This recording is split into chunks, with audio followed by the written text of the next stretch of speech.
BJP was really fighting to come into power, you said that if the NDA and Mr. Modi was elected, the rupee which was running at rupees 61 would appreciate to rupees 35. Today, when it is exactly double of that, do you think we should be grateful that you're not the finance minister of this country? I was told that I would be finance minister. And you make me finance minister again, I'll bring it down to 35. You have influence on the oil economy of the world? No, it's not that. It's simple economics. Most people don't know economics. Economics is a macroeconomic system where what you do here has an effect somewhere else. And most of the other people think economics is common sense, but that's mostly bilateral transactions they think of. And in there you see, that's really called in economics as microeconomics. And there you see if demand rises, prices will rise. And if demand falls, prices will fall. But in macroeconomics, if demand rises, prices can fall also. So it depends. So that sophistication you can get only if you have been professionally trained in economics. Would you say that our current finance minister has been professionally trained in economics? Does he pass? I don't think he's professionally trained in anything. And this is someone who doesn't, we'll get to the Sicilian bits. He's still at an Indian level of conversation. But Dr. Swamy, let's, you are famous for, as I said, being a catalyst in public discourse, and we'll come back a little bit to the economy. But I wanted to ask you that when Mr. Ram Rajan left the country as RBI director, you were one of those who actually pushed to have him resign. Yes. You said that he's only mentally half Indian, which made him sound mentally unsound, But the question I'd like to put to you is that when you said he's only mentally half Indian, he's actually someone who shared your broad vision of economics, which was really to believe in a market economy, in capitalism. Today, would you accept that when Mr. S. Gurumurthy is made the director of the RBI, he believes in Swadeshi economics? Do you think it's a good choice? I don't think the Gurumurthy has been made a director. He's on the board of. He's on the board in some part of it. He's essentially a chartered accountant, and I wouldn't classify him as an economist. Economist is someone who understands macroeconomics, not bilateral transactions in economics. I mean, in financial matters. The problem with Ram Rajan was also that he got a degree from IIT Delhi, and then he went to Ahmedabad, and then he went to MIT. And he dealt only with finance. Finance is a single-dimensional subject. And therefore, unless you are professionally trained in economics, you will not understand the macroeconomics. So the question I was putting to you is that, when you're saying that Mr. Gurumurthy is not an economist, yes. Do you approve because you have a say in who gets to be in the RBI? No. I have a say on who can remain there, but not on who can be taken. Well, we'll move away momentarily from personalities. It's very interesting that in the edition 1 of Dr. Swamy at Algebra, you had said that you advised Mr. Modi that good governance is not enough to win elections. Absolutely. And you suggested that he up the emotive quotient. That's right. And you mentioned several prime ministers, including Mr. Narasimha Rao and Mr. Vajpayee, Morarji Desai. Right. From, under Mr. Narasimha Rao, the Hindu rate of growth jumped from 3 to 9%. That's right. But you said it's not enough. That's right. He lost the elections. So I would again put to you that Mr. Modi came on a real hope vote, promising good governance, good economics, jobs for all. Yes. You don't think that that's good politics? That's not enough to win an election. And that's my experience of the last so many years. Indian people react much better when there's an emotional factor. And I'm telling you, the economy is in a miserable state. I have no hesitation in saying that. But still, I'll say 2019 will get majority, because the The Hindutva platform of ours has now spread very far and wide in the minds of the young generation who come out in larger numbers to vote. And on power and corruption, although we haven't done all that we promised, but there's no major allegation or substantive allegation of corruption against the present government. And second, there are things that I have done and are very close to sending many of them to jail, so much so that Modi himself said that Congress is bail gadi, because they're all out of... And you're the bullet train? Well, I'm trying to make it fast, but the finance ministry is putting lots of blocks, but I'll overcome that.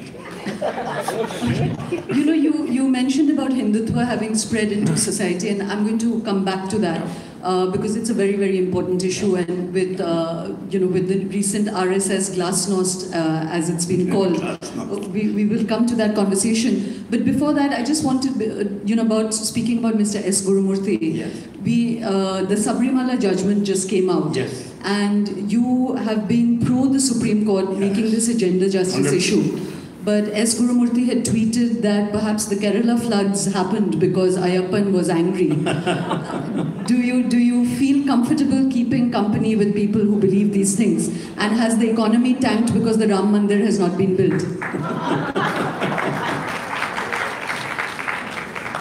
Well, I'll ask Gurumurthy which iPhone he is using. Then he could find out what Ayyappa had thought. I don't believe that you can have according to Hindu religion, you can have a conversation with God, but then the amount of training and sacrifice you have to make for it, most of us don't, and we don't have that kind of concentration. I will never buy any such thing that gods are angry or so on, because I don't think that normal human beings know really what God is thinking. You just accept whatever happens as God's doing, but nothing more. So, let's shift then to, as you said, the idea of Hindutva. Yes. Before that, just because it's something that, many people would be discussing and thinking about, that while the Supreme Court has adjudicated on the Sabrimala issue, there are massive protests in Kerala, including by women, who feel that their faith has been interjected on unduly. Where would you stand on the issue of the Supreme Court interjecting on faith? And Mr. Jaitley feels that this is something that the Supreme Court should not have interjected on. You put the red rag in front of the bull again. I'm playing you, Dr. Swamy. Well, first of all, let me tell you that Article 25, which gives you fundamental right to your pursuit of religion, is prefaced by saying subject to the question of morality, public order, and health. Everyone has a fundamental right to profess his religion. Now, this is also subject, this fundamental right of 25 is also subject to other fundamental rights in the Constitution. Article 14 says that all are equal before the law. So men and women are equal before the law. And as far as the question of banning menstruating women, I do not know under what religious sanction this is done. Remember that Hinduism has two branches of religion. One we call as Shruti, Vedas, Upanishads, Brahmanas, Aranyakas. These are God-communicated knowledge, and they cannot be amended. And then we call something called Smriti, which is like the Shastras, Manu Shastra. After that came Yajnavalkya Shastra. After that came Mitakshara Shastra. Those are amendable. And this concept of a woman who's menstruating cannot go to Ayyappa temple is part of the Shastras. And now we have a constitution, and the constitution says You cannot discriminate between man and woman. If the women who are protesting, I'd say there's nothing to stop you from not going. It is, you want to prevent those who want to go. That is an intrusion of their fundamental right. So this is a highly misplaced agitation. That's well said, sir, that those who don't want to go in need not go in, but should not prohibit the rights of others. Yes. It's very interesting you said that Article 25 is prefaced by the idea of morality, public order, and certain caveats, constitutional morality. Yes. But you are a staunch advocate of building the Ayodhya temple. Yeah. And you say it's my way or the highway now. Yes. This temple was, the mosque there was brought down by a criminal act. Yes. Would you say that now public constitutional morality has kicked in? And in your case, are you now willing to violate and flout that to assert your right of faith? No. See, you're mixing up two things. You're a typical liberal. You're always confused about... So you'll notice that we've put no name tags on you yet. I'll tell you this. It's poor combat to start naming people. Whoever was responsible for breaking the masjid, Babri Masjid, they have been identified rightly or wrongly by the police authorities and a commission of inquiry, Libran's commission inquiry. And there is a prosecution going on.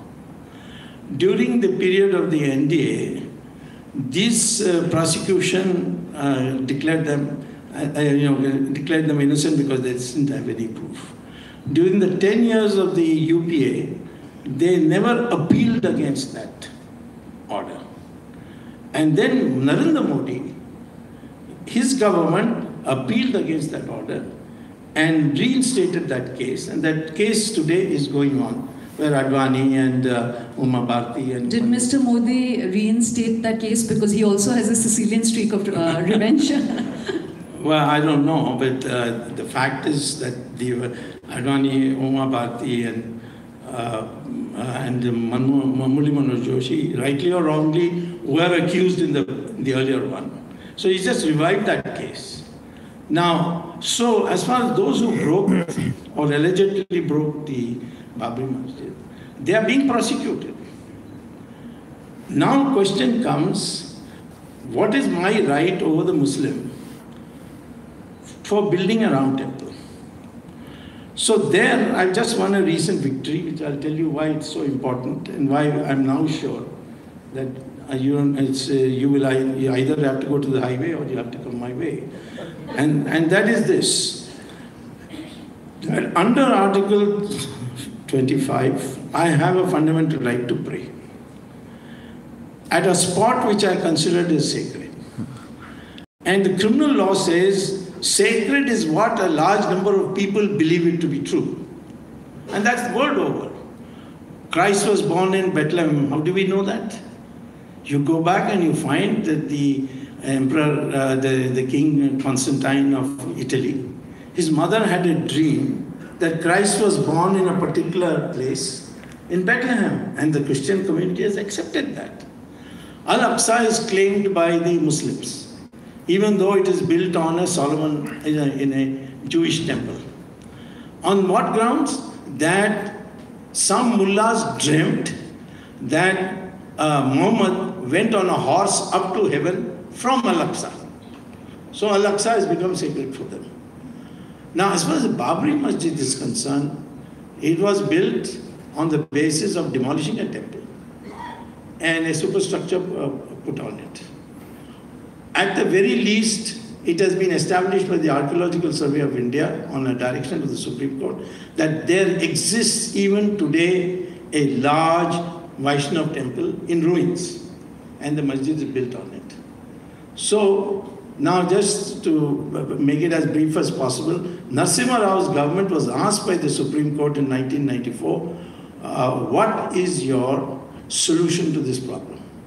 And he has given a written affidavit that if it is ever established by scientific means that there was a pre-existing temple, we'll hand over the land to the Hindus.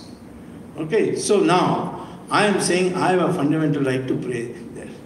Muslims have not claimed any fundamental right to pray in a masjid. They cannot. The Islamic practice is that it's a congregation hall and nothing more. And namaz can be read in the streets, it can be read here, right here, in your drawing room, etc. So now there's a clash between my fundamental right and the ordinary right to property claimed by the Sunni Waqf board. That Babur conquered this land and therefore Muslims are the owners of it.